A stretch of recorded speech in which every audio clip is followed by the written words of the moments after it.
Day 26 started in Havelock North. My auntie gave us some herbs and veggies from her garden. Sadly, it wasn't feijoa season. I love feijoas. Feijoa season in New Zealand is from March to June. These are tamarillos. They're usually picked around July or August. We left Havelock North and headed towards Gisborne.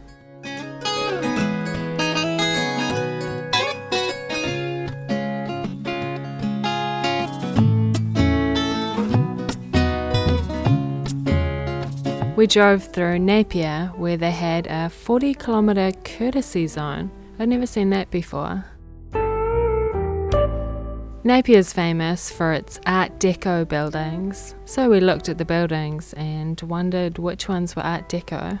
Art Deco is an artistic and design style that began in Europe in the 1920s. Most of the buildings in central Napier were destroyed in an earthquake in 1931, which was around the time that the Art Deco style was popular.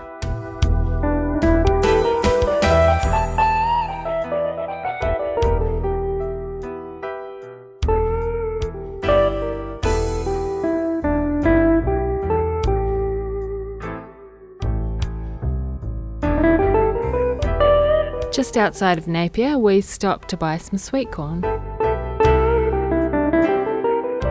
A bit further up the road, we stopped to watch planes landing at Hawke's Bay Airport. This is an Air New Zealand plane.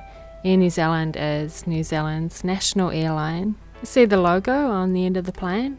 That's a stylised koru. The koru is a shape that you can see a lot in New Zealand art and design. It's based on an unfurling fern frond.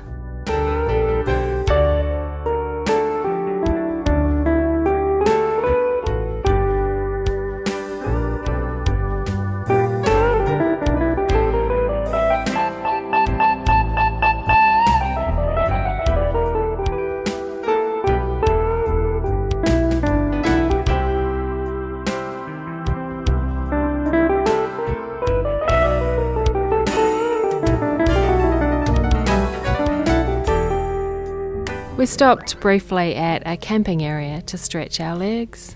It looked like a nice place to stay. This is Lake Tūtira.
This is one of those TUI billboards I was telling you about. It says, "You gotta give those Aussies credit." Yeah, right.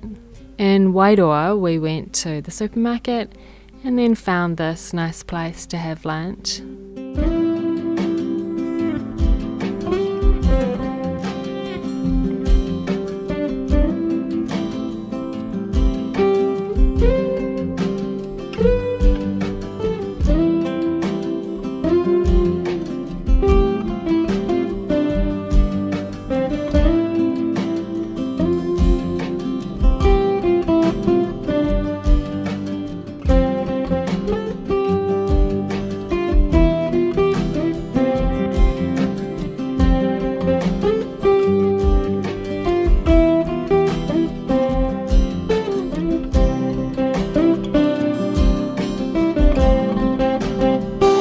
Gisborne, we visited a vineyard and did some wine tasting.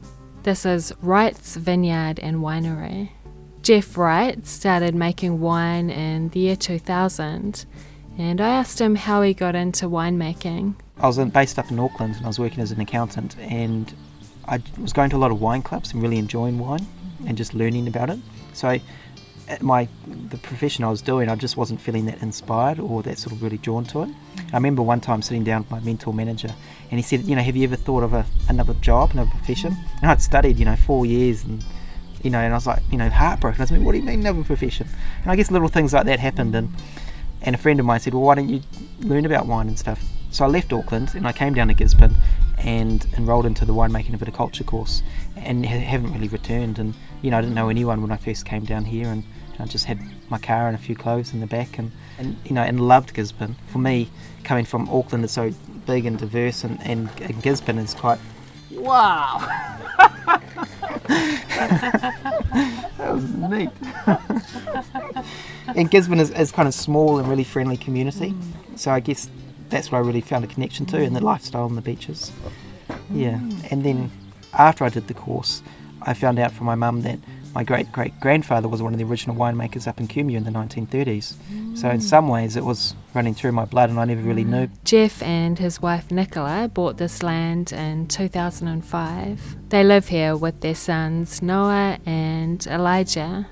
The winery is currently set up inside 2 shipping containers, and they're in the process of building a straw bale house. Nicola showed us around the vineyard and winery and told us about how the grapes are grown and processed. Noah showed us his swing. They make sparkling wine using the traditional method. The wine sits in these riddling racks for at least a year while it's fermenting. Then this machine is used to freeze the sediment in the neck so it can be removed before the bottle is corked. These are Semillon grapes. They weren't ready to be picked, but I decided to try one. Nicola said they crush the red grapes by foot. The reason you do that is for a gentler crush, and also it leaves some whole grapes or berries left behind, so that what happens is that during the fermentation the pressure builds up the heat and then it will burst like that, and that's called carbonic maceration, which basically gives it a nice fruity, lighter style, what's called a Beaujolais style. The Wrights also grow olives to make olive oil, and garlic, which they sell at the local farmers market. That's all certified organic, that garlic as well. Jeff said Gisborne has a good climate for winemaking. This valley particularly has a unique microclimate to Gisborne. It's intensely hot during the day, so really hot, and that allows us to get the grapes really ripe, nice flavours come through. And at night time it's the cooler temperatures, which just allow us to help retain the acid in the wine and gives us good structure. And also this particular valley, it has an old, got a limestone quarry, so there's a limestone going around into the soil too, which they say really helps with the wines. Wright's wine is all grown organically and it tastes divine.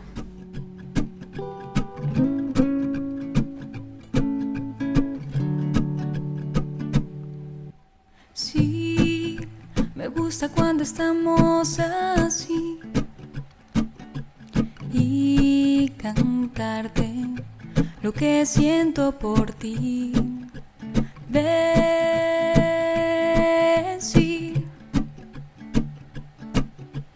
que nos queremos y que nunca nos olvidaremos. That night we stayed at a camping ground by Waikanai Beach. It was so nice going for a swim after such a hot day. Razón para decirte, mi amor, que cada día que pasa me enamoro más de tu mirada y me gusta lo que siento en mí cuando estoy junto a ti.